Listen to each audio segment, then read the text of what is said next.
Okay, good morning, everyone. Thank you all for being here this morning. I'm excited about this. Um, as you know, my name is Sahar and I am a diversity, um, inclusion, and leadership consultant, speaker, and trainer.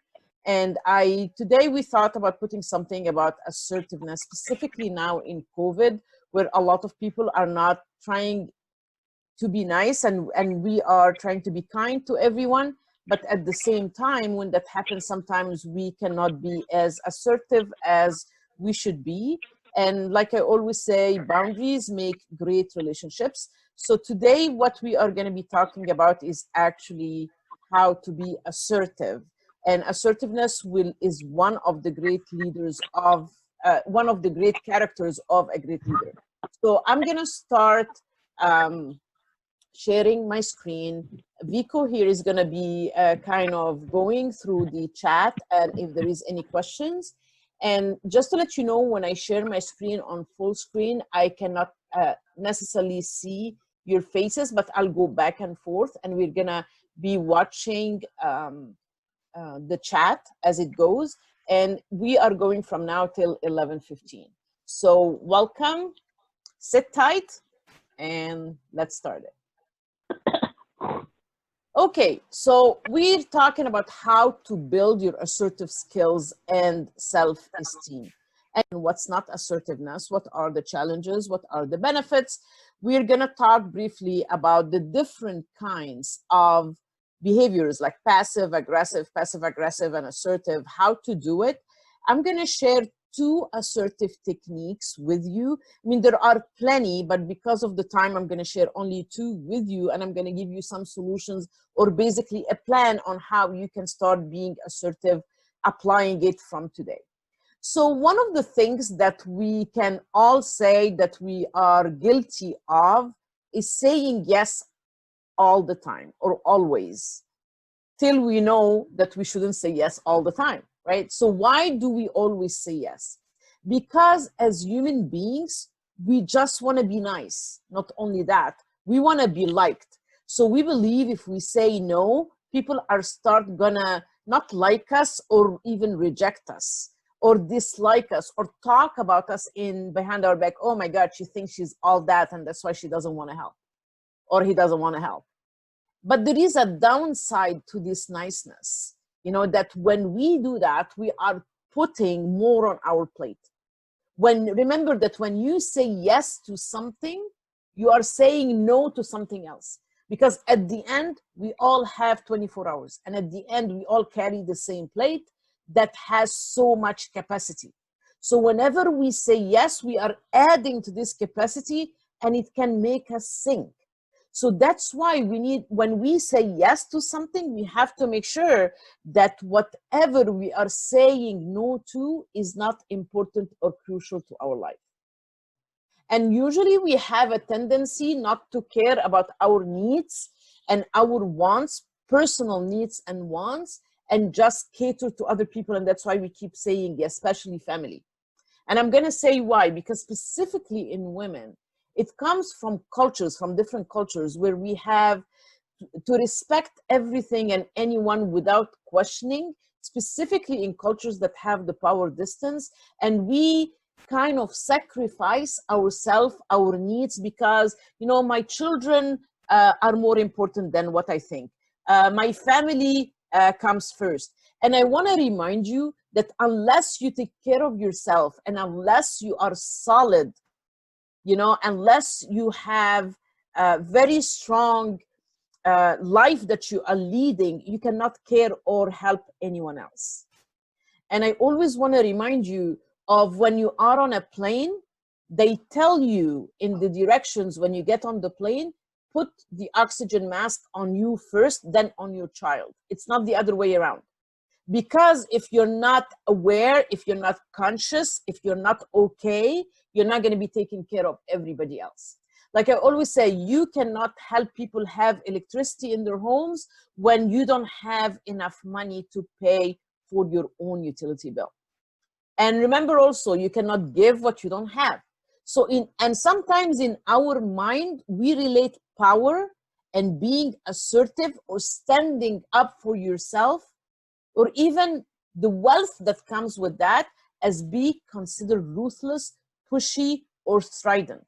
And sometimes when women, specifically women, and specifically women that are in leadership positions, and when they are assertive and when they stand their ground, people look at them, oh my God, they think they are all that. And sometimes we hear the B word, you know, for a woman that is just assertive and stands her ground.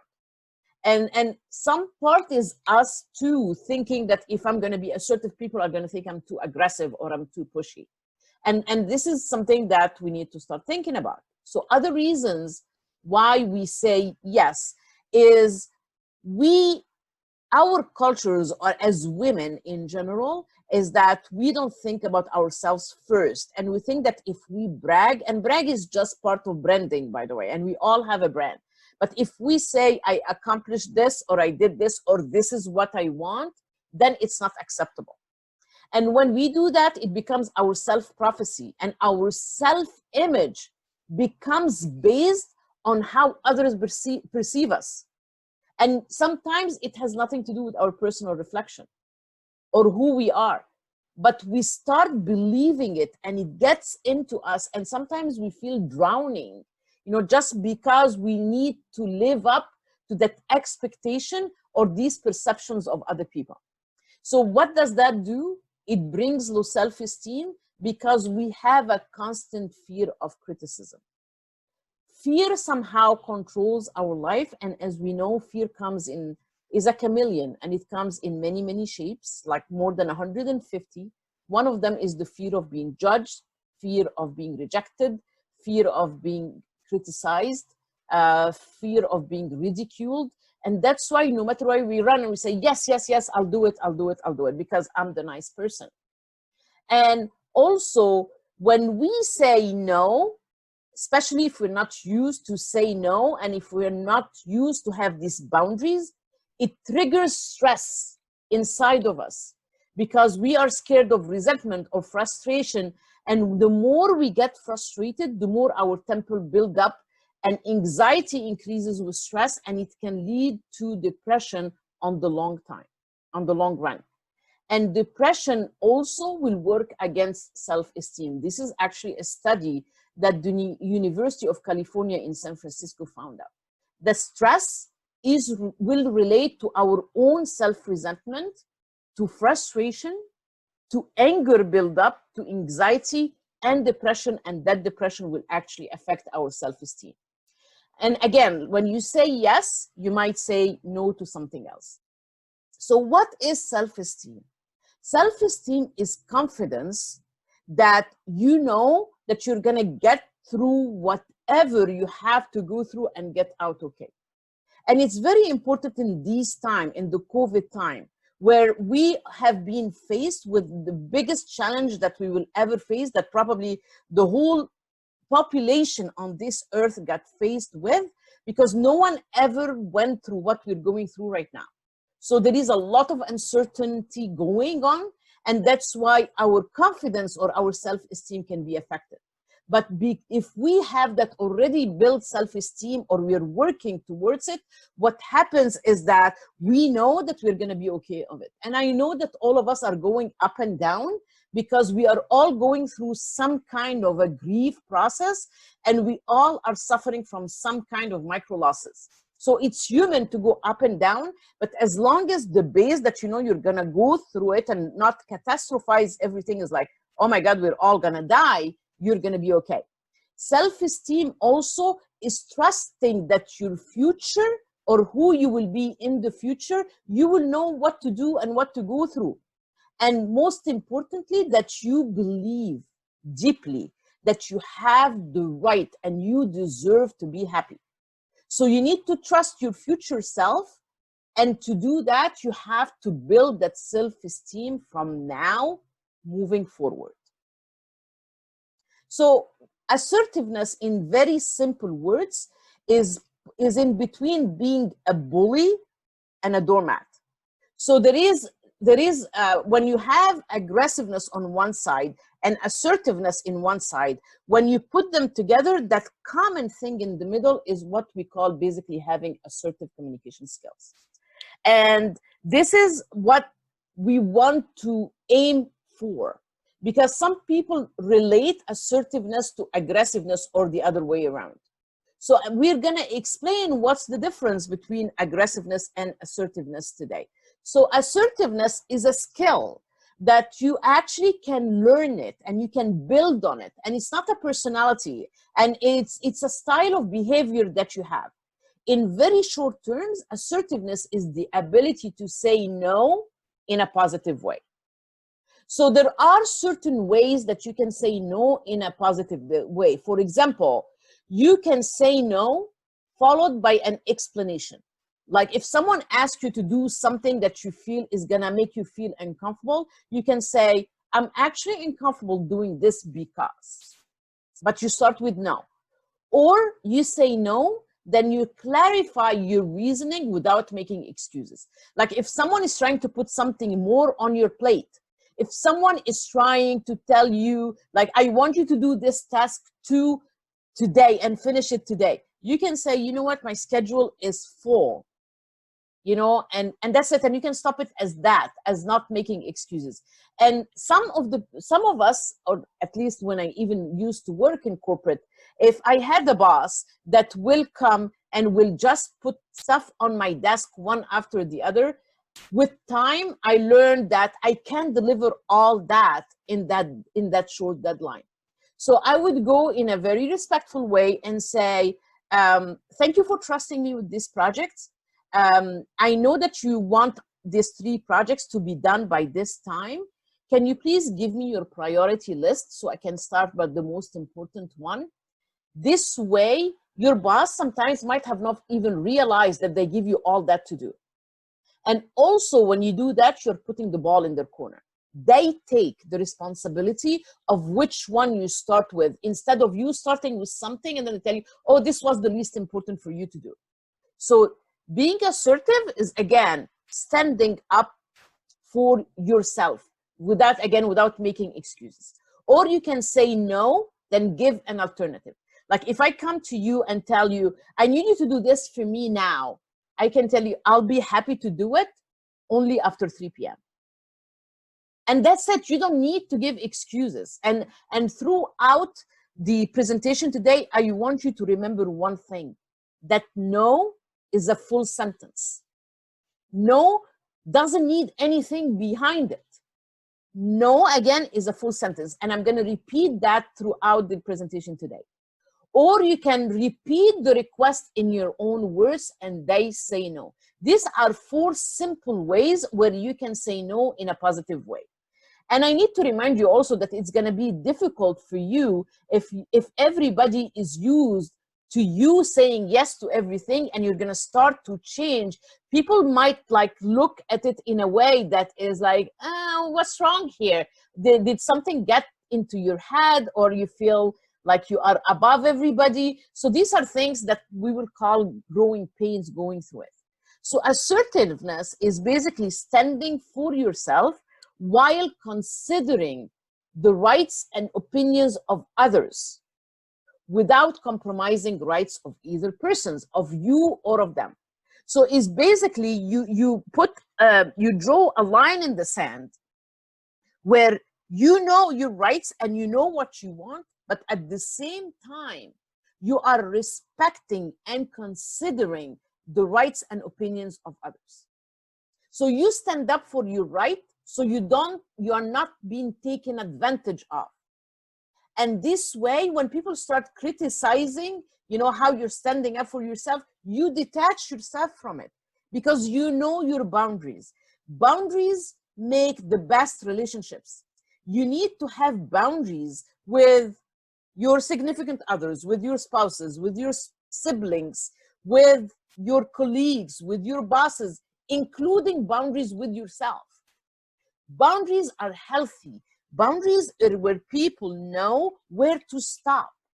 And the more assertive you are and the more you practice your assertiveness, people will know where you stand. Sometimes they might not like it because it's not to their liking, but they will respect the fact that they know where you stand. And they will know exactly who you are because you're going to be genuine, that this is the end of it. So one of the things that we need to start with in assertiveness is to start thinking about our non-negotiables. Our non-negotiables are basically the values that we have. They could be it could be one value, it could be 3, it could be 5. So I want you to think for a second and write it down. What are 3 to 5 values that is live or die for you? That no matter what will happen, you're not gonna pass that line in the sand. What are 3 to 5 values that are your non-negotiables? Like, for example, I had a client that wanted me to do training for diversity and inclusion.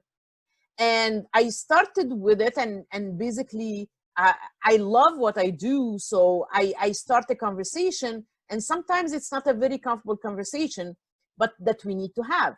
So the client came to me and he said, you know what? I just want you to say yes to everything. It's like whatever they say is correct. And I'm like, no, I'm sorry, I can't do that. I'm not someone that you hire just to put a box, because one of my values that live or die for is integrity. And I don't do this just for the money. Don't get me wrong. Money is very important, but integrity is more important for me. And we actually I had to basically fire the client, because in a very amicable and respectable way, but I would never be a box just to check. So this was my assertiveness. This was my line that was drawn in the sand because it touched my non-negotiables. So it starts with what are your negotiables, your non-negotiables. So some questions, and I want you to take a couple of minutes to think about that. I'm going to give you a couple of minutes. Can you remember a situation where you should have spoken out for yourself or take a stand either for you or for someone else, and you failed to do that? How did it feel? Maybe write a couple of words about that. How did it feel? So now we're going to start talking about the difference between aggressiveness, passiveness, passive aggressive, and all that. So the first thing is, what is aggressiveness? Aggressiveness is basically bullying. Okay, so aggressiveness is a response that has a hostile component. No respect, no empathy for the need of others. It's like basically my way or the highway. And sometimes it uses fear and intimidation. And it's about being pushy. It's basically aggressiveness is bullying. And we're going to talk about how does it look in communication. Then passive person is a person that will avoid conflict at all costs. They don't want to be, they won't be like, you know, they don't want to have anything. Oh, I don't want to look like the person that is the troublemaker. I don't want to be that person that people look at making problems. So I will give away my needs. I will give away my rights, you know, because in my head, deep inside, I might be thinking that my needs and wants are inferior to other people, and that I might be even less valuable to other people. So when we are passive, we are actually permitting, giving the authorization for other people to take advantage of us by violating our own rights. And usually passiveness is an indication of low self-esteem. Then comes passive aggressive, and this is the worst part of it. I mean, I'm sure that we all met passive aggressive people, and passive aggressive people is people that do not act or react right away, but they build it and then they become very resentful, and they could be explode later on, or they can go behind your back and start a whole gossiping things. But in your face, you know, they are smiley and like loving and lovey-dovey and like nothing happened. But passive aggressive is basically disguising the aggressive responses to avoid taking responsibility. So they are doing the fight and flight process. So sometimes they fight and sometimes they just like pull away. So they act in a passive way where they don't do anything, and then all of a sudden, do you see people that just explode when you tell them good morning? It's because they have been accumulating things and they become resentful. So, and they can talk about other people back, like, and they fluctuate between violating other boundaries or their own boundaries back and forth. And I think this is the worst part, because the worst type, because you don't know where to stand. You don't know which day, is it Dr. Jekyll or Mr. Hyde today? You don't know which one you are going to be faced with today. And I'm talking, by the way, I'm not talking about any clinical diagnosis here, because we are not talking about medical terms here, but we're just talking about some characters and personalities. So there are assertive challenges with friends and family, specifically if you have been always a yes person. So what you need to know from now on is to be clear and forward. If they don't know how you feel, they're not going to change their attitudes towards you. So you have to start articulating what you want in a respectful way without being pushy. You know, you have the right to want what you want. No one can tell you how to feel or how to want. And when you're talking, don't eat your words up. It's like, don't go like, meh, meh, meh. No, be clear about it. You know, to clarify your wants and needs and intent. And you need to keep practicing assertiveness. Sometimes when I started practicing my assertiveness at a young age, believe it or not, I used to stand in front of a mirror and look at my posture and how I look in the mirror and how I'm standing, you know, and even the tone of my voice, you know. So before confronting your friends and family, just practice it, even if you have to videotape yourself to do it. And then develop an assertive, positive mindset. So instead of saying, I can't do this, look at what you can. Like, again, coming back to the COVID situation that we are in today, I think we feel really down, or we are not even that assertive, and our self-esteem is kind of touched, because we feel that we're not in control anymore, because it's very uncertain. But we need to realize, we need to start thinking about what we can control.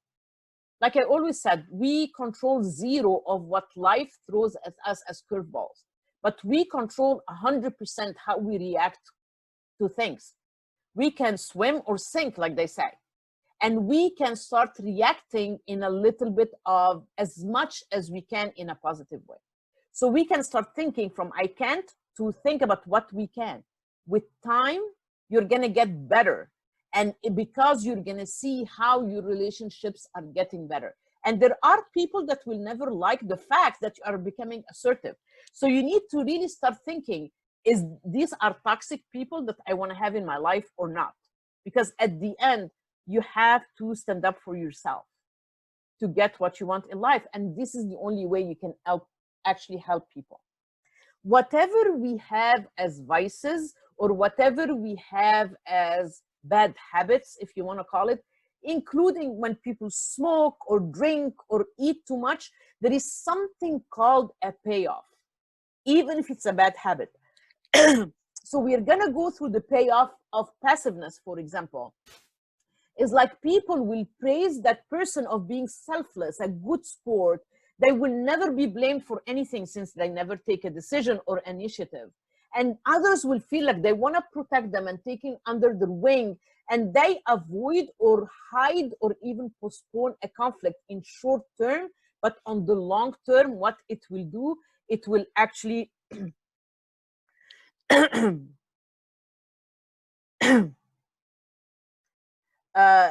it will actually be it will cause anxiety. Like I said, I guess I cut off when I was saying where it's going to be posted. It's going to be posted in my Facebook group, Bernadette. So I will be happy to send you that link later on. Just remind me. And then we have, this is the payoff, and the cost of being passive is we are prone to build stress, frustration, anger, and people will often demand unreasonable demands on you that will cause you more stress, and you can get stuck in relationships that are not healthy or toxic, and you become what other people expect from you, and that makes you lose some of your self-esteem, and it's not where we want to be. Some examples of aggressive communication is like telling someone, for example, I don't know why you can see that. This is the right way to do it. Or saying, it's going to be my way or not at all. Or you are just stupid if you think that will work. or that kind of logic will sink the company. It's basically bullying people. It's my way or the highway. It's what we call the shark communication style, where it's pushing and it's, I need to win and I don't care. It's bulldozering people in your way.